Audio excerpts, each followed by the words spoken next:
আমরা দেব না, বললেন দুলু। তথ্য ও ভিডিওচিত্রে মোহাম্মদ হুমায়ুন কবির।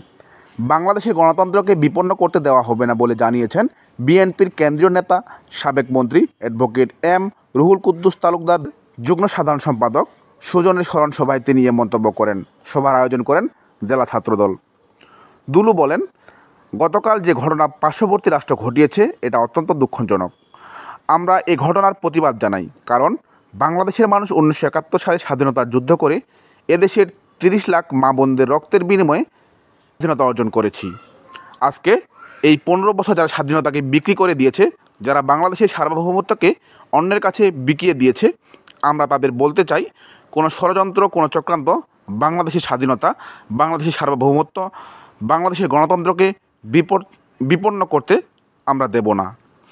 জেলা ছাত্রদলের সভাপতি কামরুল ইসলামের সভাপতিত্বে সভায় বক্তব্য দেন জেলা বিএনপির আহ্বায়ক শহীদুল ইসলাম বাচ্চু, সদস্য সচিব রহিম নেওয়াজ, যুগ্ম আহ্বায়ক কাজী শাহ আলম, দেওয়ান শাহিন, জেলা যুবদলের সভাপতি আব্দুল হাই তালুকদার, ডালিম সহ জেলার নেতাকর্মীরা। এ সময় সুজনের স্মৃতিচারণ করেন ছাত্রদলের সাবেক সভাপতি সানোয়ার হোসেন তুষার। সরকারের কাছে নাটোরের কানাইখালী মাঠ শহীদ সুজনের নামে নামকরণ করার দাবি জানিয়ে দুলু বলেন, তারেক রহমান আইনের প্রতি শ্রদ্ধাশীল। 21 আগস্ট গ্রেনেড হামলায় তিনি খালাস পেয়েছেন। আমরা মনে করি আইনের শাসন প্রতিষ্ঠা হয়েছে। উল্লেখ্য যে 2013 সালে 2 ডিসেম্বর দুলু মুক্তির আন্দোলনে আওয়ামী লীগের নেতাকর্মীদের ছোড়াগুলিতে নিহত হন সুজন।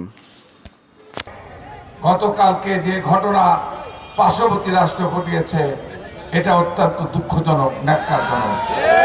আমরা এই ঘটনার প্রতিবাদ জানাই, কারণ বাংলাদেশের মানুষ 1971 সালে স্বাধীনতার যুদ্ধ করে এদেশের 30 লক্ষ মা বোনদের রক্তের